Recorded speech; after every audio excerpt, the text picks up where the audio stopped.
আসসালামু আলাইকুম বন্ধুরা, সবাই কেমন আছেন? আশা করি সবাই ভালো আছেন। আলহামদুলিল্লাহ আমিও ভালো আছি। তো এই আপুদের কাণ্ড দেখেন, তারা এই সাইড দিয়ে গাড়ির পাশ দিয়ে তারপর রাস্তা পার হচ্ছে, বা আসলে খুবই ঝুঁকিপূর্ণ জায়গা। এই রাস্তাগুলি খুবই ঝুঁকিপূর্ণ হয়। হাইওয়ে রাস্তাগুলো আসলে খুব বিপজ্জনক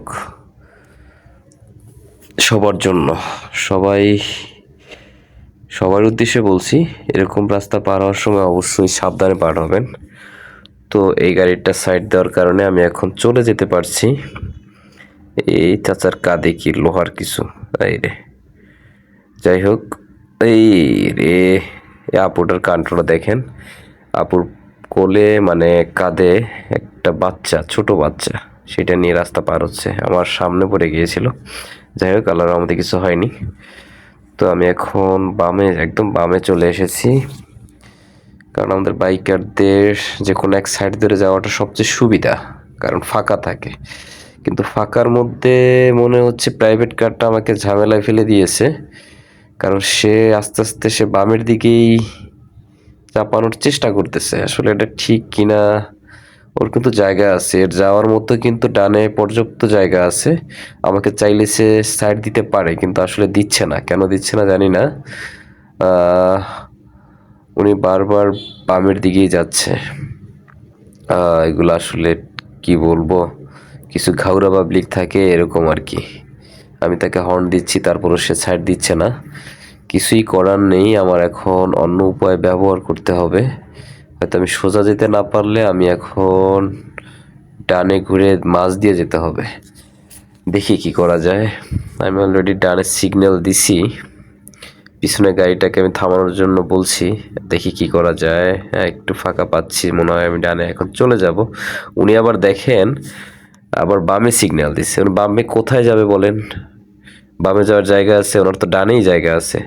একটু ডানে গেলেই আমি বামে যেতে পারি। যাই হোক, কিছু বলার নেই, এরকম হবেই, অনেক কিছুই ঘটনা ঘটে।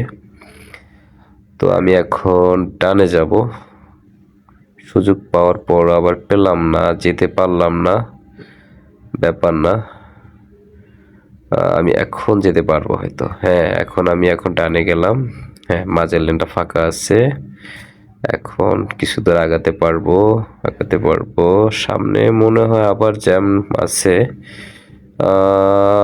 দেখা যাক কি করা যায়। তো এখান দিয়ে সম্ভবত বামে গেলে ভালো হবে। হ্যাঁ, বামে গিয়ে এই রাস্তাটা অবশ্যই ফাঁকা আছে। হ্যাঁ, আবার জ্যামে পড়ে গেলাম। আজকে বৃহস্পতিবার, অবশ্যই জ্যাম থাকার কথা। আবার এটা হলো গাজীপুরের রাস্তা, বুঝতেই পারছেন এখানে গাড়ির পরিমাণ কত। মানে প্রচুর পরিমাণ গাড়ি এখানে আসা যাওয়া করে।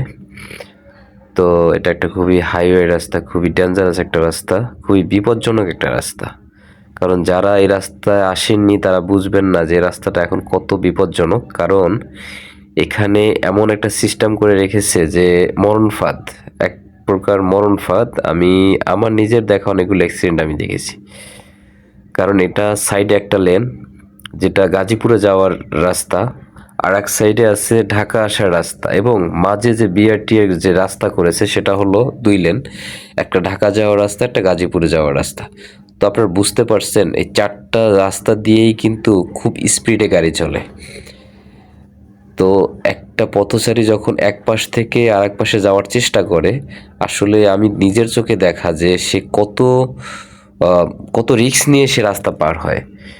মানে এক ধাপ পারে তারপর দাঁড়াই থাকে, আবার আরেক ধাপ পারানোর পর তারপর আবার দাঁড়াই থাকে, তারপর আবার আরেক ধাপ পার হয়।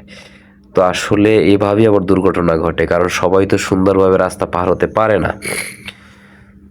তো কিছু বলার নেই, এর মধ্যে আমাদের চলতে হবে, সাবধানে চলতে হবে। তো বাইকার ভাইদের উদ্দেশ্যে বলবো, সবাই হেলমেট পরে বাইক চালাবেন এবং অবশ্যই সিগন্যাল মেনটেন করে। আপনি ডানে যান বামে যান, অবশ্যই ইন্ডিকেটর দিয়ে তারপরে আপনি ডানে বামে যাবেন। এছাড়া আপনি ডানে বামে যাবেন না। আর একটু ধৈর্য ধারণ করবেন। দেখেন আপনার 1 মিনিট যদি সময় লস করেন বা কোনো একটা ঝামেলা হলো, আপনি 1 মিনিট সময় লস করলেন, তাতে করে আপনার কোনো সমস্যা হবে না। 1 মিনিটের জন্য আপনি অনেক দূর চলে যেতে পারবেন না, কিন্তু 1 মিনিটের জন্য আপনার একটা সমস্যার সমাধান হয়ে যেতে পারে।